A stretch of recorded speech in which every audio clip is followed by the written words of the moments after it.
എല്ലാവർക്കും യേശുവിൻ നാമത്തിൽ വന്ദനം.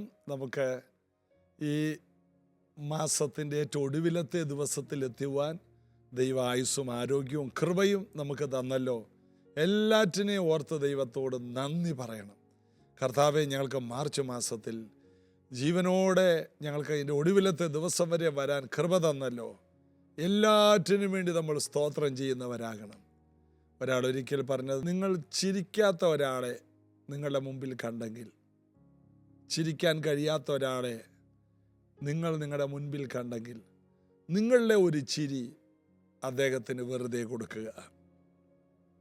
അദ്ദേഹത്തിന് ചിരിക്കാൻ പറ്റുന്നില്ല, നിങ്ങളുടെ ഒരു ചിരി അദ്ദേഹത്തിന് സമ്മാനമായി കൊടുക്കുക. അതെ, പുതിയ മാസത്തിലേക്ക് കയറുന്നതിന് മുമ്പ് അതൊരു നല്ല തീരുമാനമാകട്ടെ. പൊതുവെ മറ്റുള്ളവരെ നോക്കി ചിരിച്ചാൽ വില കുറഞ്ഞവരാണോ എന്നൊരു ചിന്തയുണ്ട്. കാരണം വലിയ വലിയ ആൾക്കാരൊന്നും അതിൻ്റെ കീഴിലുള്ളവരെ നോക്കി ചിരിക്കുന്ന പരിപാടിയില്ല. അവരൊക്കെ ബോസുമാരാണ്. എന്നാൽ കർത്താവിൻ്റെ വചനം നമ്മെ പഠിപ്പിക്കുന്നു, മറ്റുള്ളവർക്ക് ചിരി ഉണ്ടാക്കുന്നവരായിട്ട് നാം മാറണം. ദൈവം അബ്രഹാമിന് ചിരി ഉണ്ടാക്കി. ദൈവത്തിൻ്റെ സ്വഭാവമാണ് ഒരു ചിരിയുടെ അന്തരീക്ഷത്തെ സൃഷ്ടിക്കുക എന്നുള്ളത്. സമൂഹത്തിൽ ചിരിക്കാൻ കഴിയാത്തവർക്ക് ഒരു ചിരി സമ്മാനമായിട്ട് കൊടുക്കാൻ നമ്മുടെ കയ്യിൽ ആവശ്യം പോലെയുണ്ട്. എന്നാൽ നമ്മൾ പോലും ശരിക്കും ചിരിക്കുന്നില്ല. കാരണം സഭകളിൽ ചിരിക്കാൻ പാടില്ലെന്നാണ് പല ചർച്ചകളും പഠിപ്പിക്കുന്നത്. എന്നാൽ കർത്താവിൻ്റെ സഭ ചിരിക്കുന്നവരായിരിക്കണം. നമ്മുടെ ഒരു പുഞ്ചിരി മതി മറ്റുള്ളവർക്ക് വലിയ മാറ്റങ്ങൾ കൊണ്ടുവരാൻ. മറ്റുള്ളവരെ നോക്കിയൊന്ന് ചിരിച്ചെന്ന് കരുതി നമുക്കൊന്നും നഷ്ടപ്പെടാനുമില്ല. കർത്താവ് അനുഗ്രഹിക്കട്ടെ. ഇന്ന് റോമാലേഖനത്തിലേക്ക് നമ്മൾ വരുമ്പോൾ, റോമാലേഖനം 2:24 വാക്യം, നിങ്ങളാൽ ദൈവത്തിൻ്റെ നാമം ജാതികളുടെ ഇടയിൽ ദുഷിക്കപ്പെടുന്നു എന്ന് എഴുതിയിരിക്കുന്നുവല്ലോ. നിങ്ങൾ നിമിത്തം ദൈവത്തിൻ്റെ നാമം ജാതികളുടെ ഇടയിൽ ദുഷിക്കപ്പെടുന്നു. നമ്മെ ദൈവം തിരഞ്ഞെടുത്തത് നമ്മൾ മുഖാന്തരം ദൈവത്തിൻ്റെ നാമം എല്ലാവരുടെ ഇടയിൽ മഹത്വപ്പെടണം. ഇസ്രായേൽ മക്കളെ ദൈവം തിരഞ്ഞെടുത്തത് ഇസ്രായേൽ മക്കൾ നിമിത്തം ദൈവത്തിൻ്റെ നാമം എല്ലായിടത്തും മഹത്വപ്പെടണം. ഇസ്രായേൽ മക്കൾ ചെങ്കടൽ കടന്ന് മരുഭൂമിയിലൂടെ യാത്ര ചെയ്യുമ്പോൾ ബാലാക്ക് എന്ന രാജാവിനെ ഇവരെ ആക്രമിക്കാൻ കഴിയില്ലെന്ന് മനസ്സിലായപ്പോൾ ആഭിചാരം ചെയ്ത് നശിപ്പിക്കാമെന്ന് വിചാരിച്ചു. ആ കാലത്ത് ഏറ്റവും വലിയ മന്ത്രവാദി, ആ മന്ത്രവാദിയെ വിളിച്ചു, ബിലയാം എന്ന പേര്. അദ്ദേഹം വാതുറക്കുമ്പോൾ ശാപം വരുന്നില്ല, മന്ത്രവാദം വരുന്നില്ല, പകരം അനുഗ്രഹം വരുന്നു. കാരണം ഈ ജനം അനുഗ്രഹിക്കപ്പെട്ടവരാണ് എന്നുള്ളതാണ് അതിൻ്റെ കാരണം. ഈ ജനം അനുഗ്രഹിക്കപ്പെട്ടവർ. അതുകൊണ്ട് ബിലയാം പറയുകയാണ്, തനിച്ചു പാർക്കുന്ന ജനം ജാതികളുടെ ഇടയിൽ എണ്ണപ്പെടുന്നില്ല. കാട്ടുപോത്തിൻ്റെ ബലം അവർക്കുണ്ട്, രാജാവ് അവരുടെ നടുവിലുണ്ട്. എല്ലാ നിലയിലും അനുഗ്രഹിക്കപ്പെട്ട ഒരു സമൂഹമെന്ന് അവരെക്കുറിച്ച് പറയുകയാണ്. എന്നാൽ അതേ ആൾക്കാർ തന്നെ പാപം ചെയ്ത് ബിലയാം ബാലാക്കിന് പറഞ്ഞു കൊടുത്ത ഒരു കാര്യമുണ്ട്, ചതി. അതായത്, നിങ്ങളുടെ പെൺപിള്ളേരെ നേരെ അവരുടെ ആൺപിള്ളേരുടെ അടുക്കലേക്ക് വിടുക. അങ്ങനെ ബാലാക്ക് തൻ്റെ കൂടെയുള്ള തൻ്റെ രാജ്യത്തുള്ള നല്ല പെൺപിള്ളേരെ പതുക്കെ അവിടുത്തെ ആൺപിള്ളേരുടെ അടുക്കലേക്ക് വിട്ടു. അവർ വഴിതെറ്റിപ്പോയി, അവർ പാപം ചെയ്തു. അതോടുകൂടി ദൈവസാന്നിധ്യം അവർക്ക് നഷ്ടപ്പെട്ടു പോയി. അവിടെ ഒത്തിരി പേര് മരിച്ചു വീണതൊക്കെ നമ്മൾ കാണുന്നു. കർത്താവിൻ്റെ നാമം ജാതികളുടെ ഇടയിൽ ദുഷിക്കാൻ വേണ്ടി പിശാച് ചെയ്യുന്ന തന്ത്രങ്ങളാണ്. ഇത് നാം തിരിച്ചറിയണം. നമ്മൾ നിമിത്തം ദൈവത്തിൻ്റെ പേര് പോകരുത്. നമ്മെ വിളിച്ച ദൈവം മാന്യതയുള്ളവനാണ്. ദൈവത്തിൻ്റെ ദാസനായ യൗവനക്കാരനായ ദാവീദ് ഒരിക്കൽ പറഞ്ഞു, ഇസ്രായേലിൽ ഒരു ദൈവമുണ്ടെന്ന് എല്ലാവരും, സാർവഭൂമിയും അറിയും. ഭൂമി മുഴുവനും ഉള്ള ജനത്തെ ഒരു ജീവനുള്ള ദൈവമുണ്ടെന്ന് തെളിയിക്കുവാൻ ദാവീദിന് കല്യാണപ്രായമാകേണ്ടി വന്നില്ല. അതിനു മുമ്പ് അവനത് തെളിയിച്ചു. ഇതുപോലെ നമ്മുടെ ഈ പ്രായത്തിൽ തന്നെ ഒരു നല്ല കർത്താവുണ്ടെന്ന്, ജീവനുള്ളൊരു ദൈവപുത്രനുണ്ടെന്ന് എല്ലാവരെയും ഒന്ന് അറിയിക്കുവാൻ നമ്മെ ദൈവം വിളിച്ചിരിക്കുന്നു. നേരെ മറിച്ച് നാം നിമിത്തം ദൈവത്തിൻ്റെ നാമം ജാതികളുടെ ഇടയിൽ ദുഷിക്കപ്പെടരുത്. എങ്ങനെയൊക്കെ?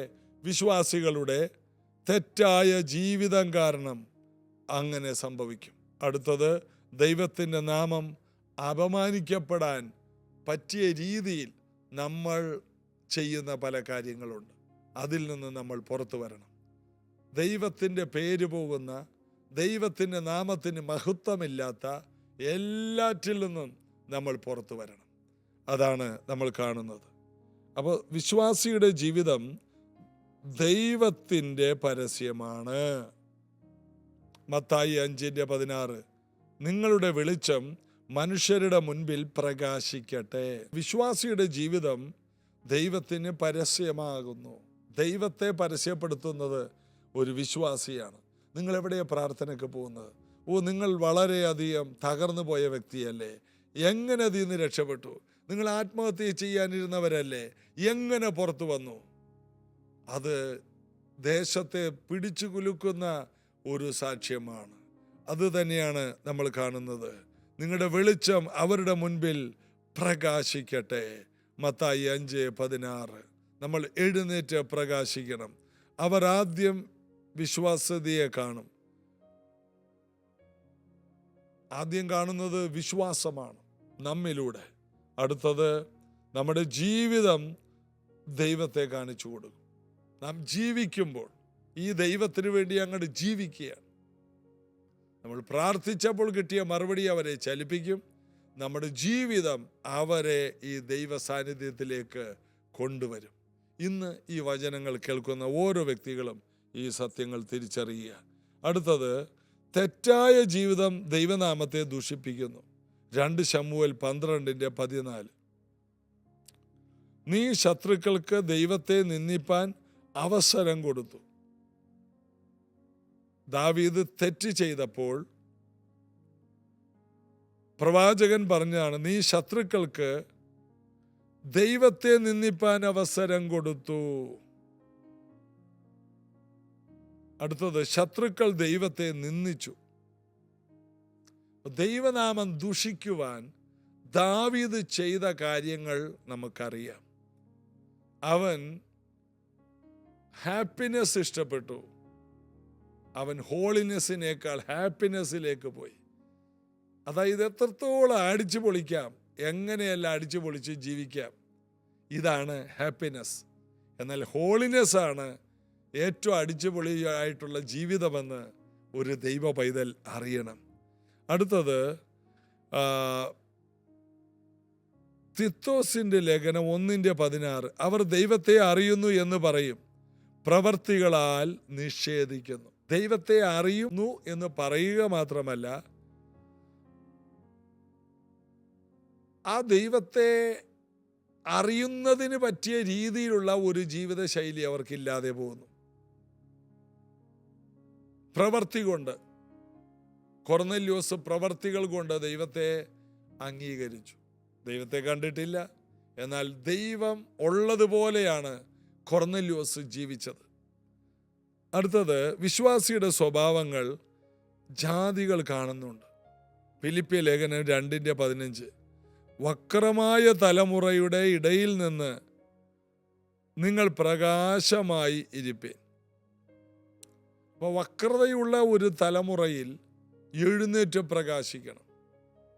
ആരും പ്രകാശിക്കാത്തിടത്ത്, എല്ലാവരും നെഗറ്റീവ് പറയുന്നിടത്ത്, എല്ലാവരും പരാജയപ്പെടുന്നിടത്ത് ഇത്രയും നല്ല വീഞ്ഞ് എവിടെയായിരുന്നു എന്ന് ചോദിച്ചാൽ, ആ വിരുന്നുവാഴി ചോദിച്ചതുപോലെ ചോദിക്കാൻ ചില സംഭവങ്ങൾ നമ്മൾ മുഖാന്തരം അത്ഭുതങ്ങളായി പുറത്തു വരണം. അതാണ് നമ്മുടെ സ്വഭാവം, നമ്മുടെ പേഴ്സണാലിറ്റി, നമ്മുടെ വ്യക്തിത്വം. ഇത് മറ്റുള്ളവരെ ദൈവത്തോട് അടുപ്പിക്കാൻ കാരണമായി തീരും. അങ്ങനെ ഒരു സ്വഭാവത്തിൻ്റെ ഉടമയായിട്ട് നമുക്ക് മാറണം. അടുത്തത്, തിത്തോസിൻ്റെ ലേഖനം 1:16. അവർ ദൈവത്തെ അറിയുന്നു എന്ന് പറയും, പ്രവർത്തികളാൽ നിഷേധിക്കുന്നു. അപ്പോൾ വായിൽ വിശ്വാസമുണ്ട്, ജീവിതത്തിൽ പാപമേ ഉള്ളൂ. ഇത് ദൈവത്തെ നിന്ദിപ്പിക്കും. വായിൽ ഭയങ്കര വിശ്വാസം, എന്നാൽ ജീവിതത്തിൽ പാപം. സഭയിൽ സാക്ഷാൽ ഇസ്രായേല്യൻ, വെളിയിൽ പോയ സാക്ഷാൽ ഇസ്മായേല്യൻ. സഭയ്ക്കകത്ത് കന്യകാമറിയ, വെളിയിൽ പോയാൽ കമ്പോളമറിയ. സഭയ്ക്കകത്ത് ദൂതൻ, വെളിയിൽ പോയ ഭൂതം. ഒരിക്കലൊരു ദൈവദാസൻ പറഞ്ഞ ഒരു പ്രയോഗമാണ്. അപ്പോൾ ചർച്ചിൽ വരുമ്പോൾ കാണുന്നയാളാണോ എല്ലായിടത്തും തിങ്കൾ, ചൊവ്വ, ബുധൻ, വ്യാഴം, വെള്ളി, ശനി, ഞായർ എല്ലാ ദിവസവും ഒരേ വിശ്വാസിയാണോ, ഒരേ നിലവാരമാണോ, ഒരേ അഭിഷേകമാണോ, ഒരേ കൃപയാണോ? നമുക്ക് ഈ അനുഭവത്തിൽ വളരണം. കർത്താവിൻ്റെ ബലത്തിൽ നമുക്ക് വർദ്ധിച്ചു വരണം. ദൈവനാമം ദുഷിക്കുന്ന ഒരു യാത്രയോ ബന്ധങ്ങളോ പോക്കോ വരവോ നമുക്ക് ഒരിക്കലും ഉണ്ടാകരുത്. കർത്താവിലും കർത്താവിൻ്റെ ശക്തിയിലും നമുക്ക് നിറഞ്ഞു നിന്ന് ദൈവനാമം ദുഷിക്കപ്പെടാതെ നാം നിമിത്തം ദൈവത്തിൻ്റെ നാമത്തിന് വലിയ മഹത്വമുണ്ടാകാൻ, ദാവീദ് മുഖാന്തരവും മോശ മുഖാന്തരമൊക്കെ ഉണ്ടായ മഹത്വം പോലെ വലിയ ദൈവപ്രവർത്തികൾ നമ്മിലൂടെ സംഭവിക്കട്ടെ. കർത്താവിൽ നമുക്ക് ആശ്രയിക്കാം, പ്രാർത്ഥിക്കാം. യേശുവിൻ്റെ നാമത്തിൽ ഇത് കേൾക്കുന്ന ഓരോ വ്യക്തികൾക്കും പുതിയ മാസം ഒരു അത്ഭുത മാസമാകട്ടെ. ഇന്നു മുതൽ ഒരു പുതിയ തീരുമാനം. ഇല്ല, ഞാൻ ഏറ്റവും അധികം അധ്വാനിക്കും, ഞാൻ ഏറ്റവും അധികം കർത്താവിന് വേണ്ടി പ്രയോജനപ്പെടും. ഇന്നു മുതൽ ഒരു പുതിയ തുടക്കം ഞാൻ കുറിക്കുന്നു. പുതിയ മാസം പുതിയ അനുഗ്രഹത്തോടെ ഞാൻ വരും, യേശുവിൻ നാമത്തിൽ. ആമേൻ. പ്രിയമുള്ളവരെ, പുതിയ മാസം പുതിയത് നമ്മിലൂടെ, പുതിയ അനുഗ്രഹങ്ങൾ നമ്മിലൂടെ സംഭവിപ്പാൻ നമുക്ക് പ്രാർത്ഥിക്കാം. God bless you.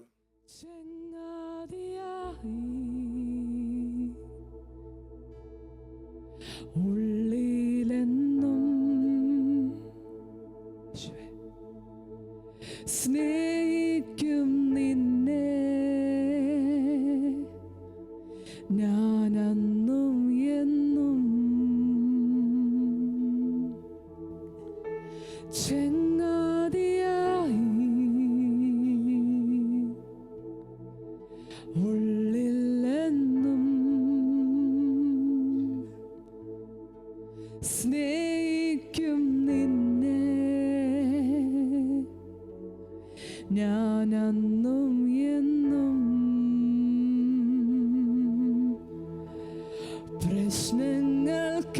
പ്രശ്നങ്ങൾക്കെല്ലാം പരിഹാരിയായി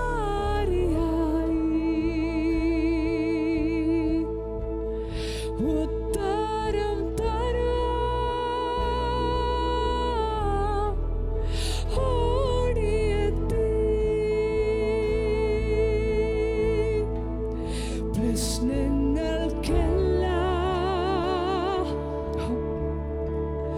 പരിഹാരിയായി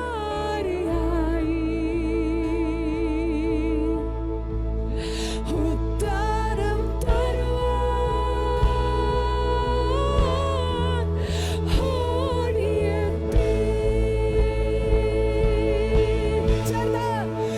N ജീവനാ N ജീവനാ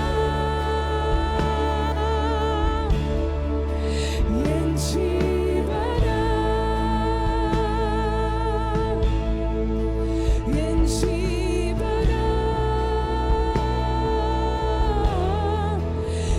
യേശുവേ എൻ ജീവനാ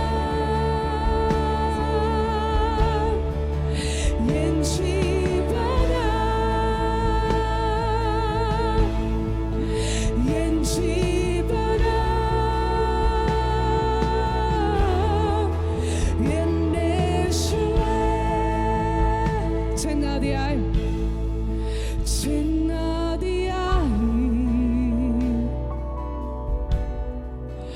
ഉള്ളിലെന്നും സ്നേഹിക്കും നിന്നെ ഞാനെന്നും എന്നും. യേശുവിനോട് പാടിയട്ടെ.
ജീവനാ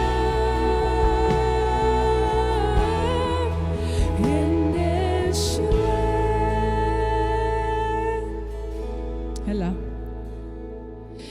എല്ലാം ചൊല്ലാം മടി കൂടാതെന്നും സഖിയാണ് യേശുവല്ലോ. എല്ലാം